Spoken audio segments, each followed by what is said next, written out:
Greetings, I'm Felicity, and I've recently turned $37.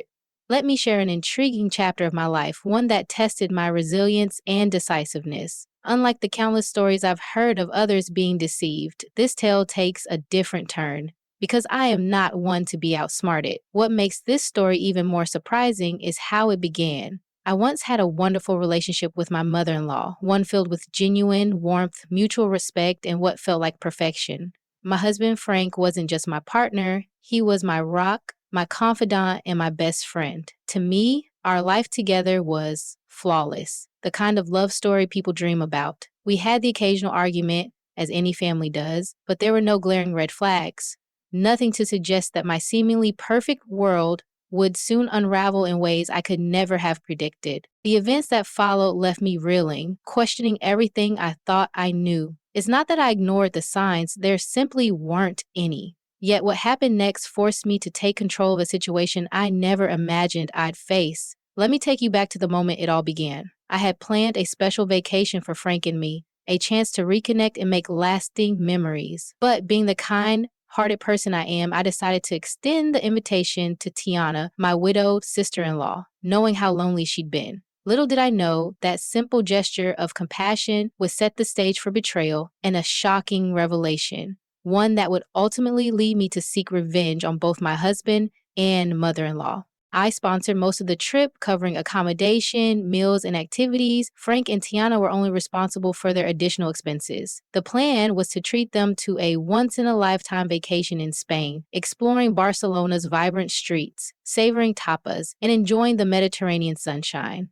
The thought of creating lasting memories and strengthening our bond excited me. Little did I know that this grand adventure would lead to events that shook the foundation of trust and shattered the illusion of our perfect family. Backtracking to that fateful day filled with hope and promise for our Spanish dreams, I stood in the living room holding plane tickets with a smile on my face. Gathering Frank and Tiana, I revealed the surprise. They exchanged puzzled glances, curiosity etched on their faces. Tiana, with her wise eyes, tilted her head slightly. With a flourish, I presented the tickets and shared my plans for our Spanish adventure, hoping to see joy and gratitude in their eyes. Frank's face lit up, expressing genuine anticipation. "Felicity, you truly are something else," he explained. Anticipation bubbled within me as I eagerly awaited the commencement of our extraordinary journey. Tiana, on the other hand, donned a gentler smile, her gaze meeting mine. "Oh, my sweet Felicity, you've truly outdone yourself. This is a gift beyond measure. I'm deeply touched," she expressed. In that moment, pride and contentment swelled within my heart. Their reactions were a validation of the love and effort I had poured into this surprise.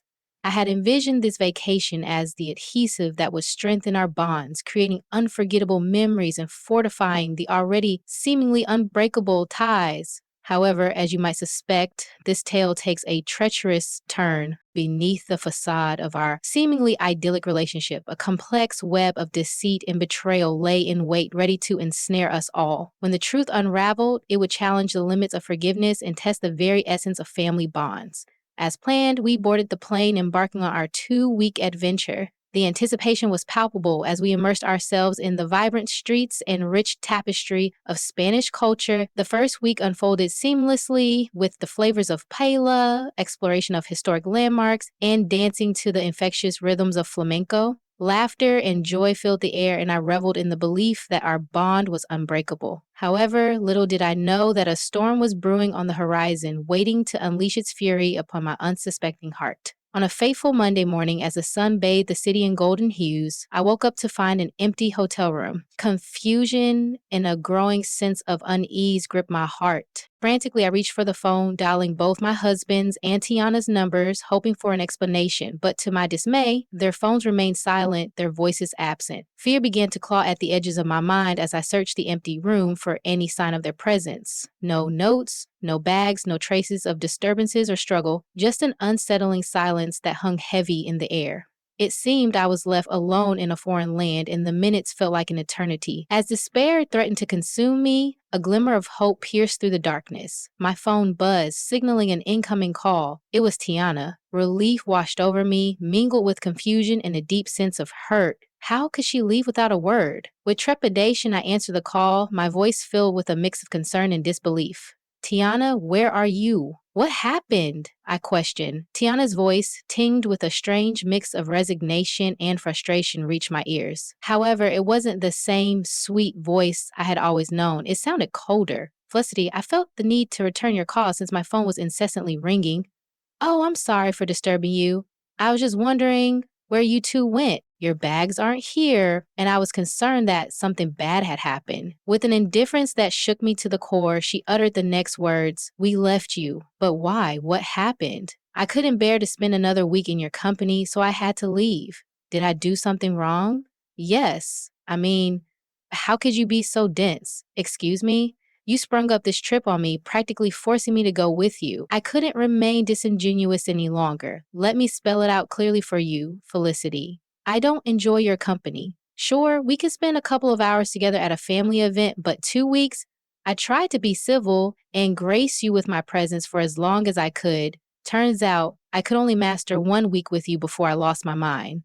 I'm sorry, but I'm on the way to the airport with Frank right now. We can't be around you any longer. Shock reverberated through my core as the revelation struck me like a bolt of lightning, unraveling the threads of trust I had so navally woven. How could our seemingly unbreakable bond crumble beneath the weight of unspoken grievances? Questions flitted my mind as I grappled with this harsh reality. What had I done wrong? What exactly did I do to deserve such harshness? How did things escalate to this point? Was there no chance for reconciliation? Confusion and heartache intertwined within me, the pain of betrayal seeping deep into my soul. I didn't know you felt this way, Tiana, honestly, and you had no reason to. I'd always led you to assume that things were fine and dandy between us. Why not bring that up? Why not sit me down so that we could hash out whatever problem there was between us? Because if I'm being honest, I still don't know what I've done to wrong you. That's the thing. I just can't put my finger on it, but you just irk me. What? That's the most childish thing I've ever heard. You can't stand me just because of some inexplicable irk?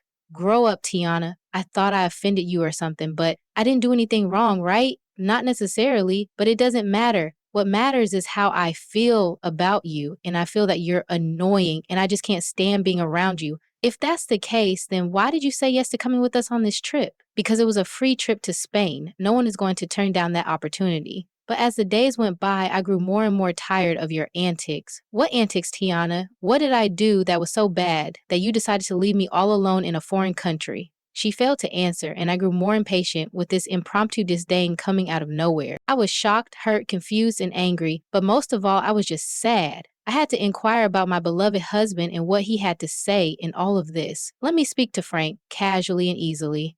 Tiana passed the phone on to Frank. Assuming someone, likely Frank, was eavesdropping on the entire conversation, he responded with the same indifference and coldness as his mother.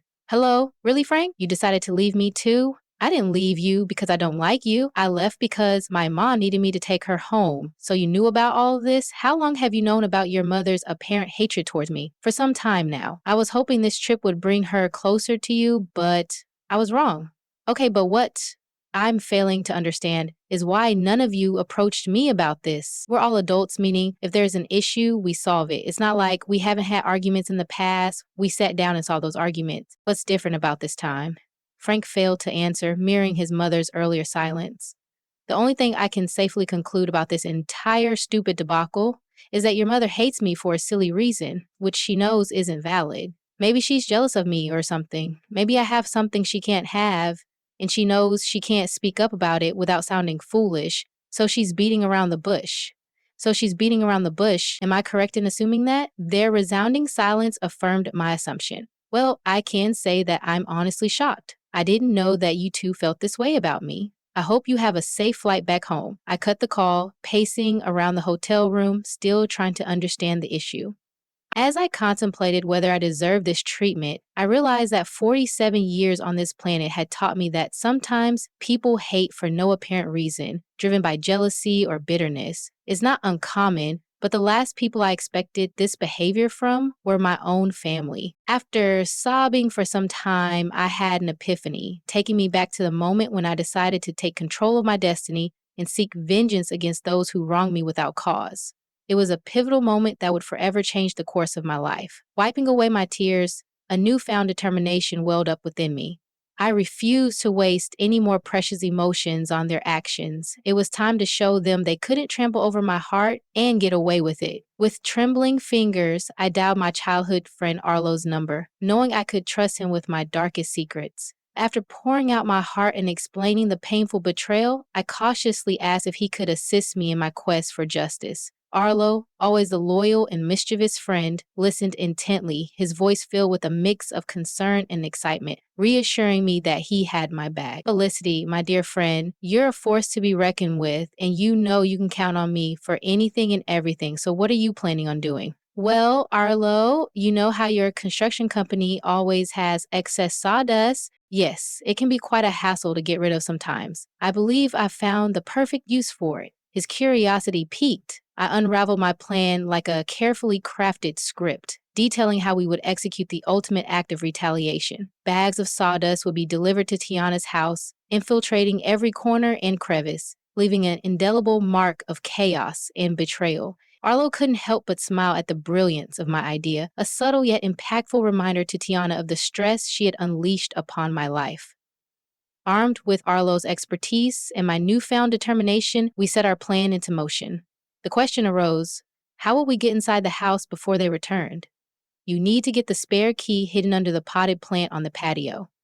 Then you'll be in. Wow, you thought of everything, huh? I'm not one to be played with. I think I'm a reasonable woman, but if they want to go lower and act childish, then I'll go even lower. Atta girl. As the hours passed, anticipation swirled within me. Arlo assured me that the mission was complete and soon I would witness the fallout of our carefully orchestrated chaos. Then, like a sweet melody in my ear, my phone chimed with a message from Arlo. I eagerly opened the pictures he had sent, revealing a sight to behold. Tiana's once pristine home now resembled a post-apocalyptic wasteland, drowned in a sea of sawdust. Every nook and cranny had been touched by our mischievous hands, a scene straight out of a surrealistic painting, an embodiment of the chaos that had unfolded in our lives. I called Arlo, and his laughter echoed through the phone. I couldn't help but join in. It was a cathartic release, a shared moment of triumph against those who had betrayed me. I expressed my heartfelt gratitude to Arlo, acknowledging his willingness to tread the path of mischief with me. He simply said, "Naughty can be so satisfying, my friend." As the clock ticked away, I could feel the tension building within me. How would Frank and Tiana react when they walked through the doors of their once beloved home? The anticipation was almost unbearable, a heady mix of nerves and vindication. I couldn't help but relish in the thought of their bewildered faces and disarrayed emotions. Hours later, my phone erupted with frantic energy. It was Frank. His voice laced with panic and disbelief as he described the chaotic scene that awaited them, the sawdust-covered house standing as a testament to their betrayal. My heart danced with wicked delight as I listened to his exasperated voice. At that moment, I knew that the message had been received loud and clear. Their actions had consequences, and the chaos they had sown had come back to haunt them. Felicity, it's just awful. Mom is in hysterics. I decided to reveal the part I played in this and said, "It serves both of you right. How could you leave me here alone without a valid reason, no less? Wake, Felicity, was this your doing?"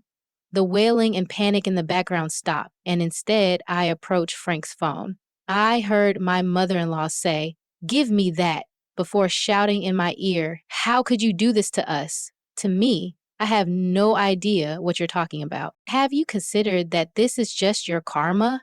Oh, come on, Felicity. We all know it was you. Who else would have access to my home? It's very easy to break into someone's home nowadays, Tiana, especially if you don't have any security cameras installed, which, by the way, you should seriously consider doing to prevent things like this from happening again. Honestly, Felicity, how can you do this to us? When are we supposed to sleep? This sawdust is making my lungs ache. Oh, that's right. You probably forgot to get the keys to my house, huh? Well, that's a shame. I'm guessing you two are going to have to stay in yet another hotel, but for how long? Until I decide to come back for my vacation, I guess. I mean, I paid for 2 weeks after all, and who knows, I might feel greedy and decide to extend my stay. Frank then took the phone from Tiana and she began to bawl once again, mourning her ruined furniture. Felicity, this was foul. How could you do this? I don't know why you're assuming that I had anything to do with this. I mean, how could I? I'm currently relaxing in the hotel jacuzzi. How could I have done this? I held back my laughter as the two of them were clearly confused as to what had happened, even though they suspected I had something to do with it. which I obviously did, but they didn't have any solid proof, so I basked in all the glory of knowing that they were frustrated but had nowhere to direct their anger. As I bid Frank farewell on the phone, a sense of contentment washed over me. I had taken control of my narrative, leaving them to grapple with the consequences of their actions.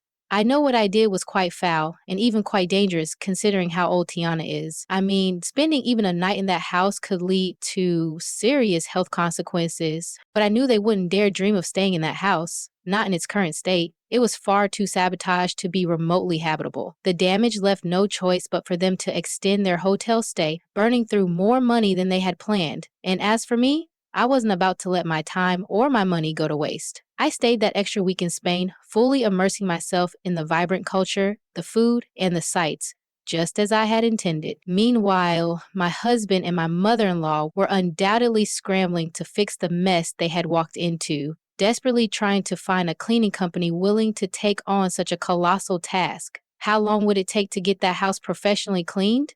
I didn't know, but I didn't care. What I did know was that, in the meantime, my mother-in-law would have no choice but to stay in my home. And considering how much she apparently can't stand being in my company, that was sure to drive her up the wall. This should serve as a reminder to all of you. Sometimes people need to learn the hard way. Life has a funny way of dishing out lessons, and every now and then it's up to us to deliver them. So, if you ever get the chance to serve a little justice of your own, don't hold back. Go all in and leave them with something to really be mad about. If you found this story captivating, make sure to subscribe to the Germi channel to enjoy more fascinating tales in our upcoming videos. You won't want to miss what's coming next.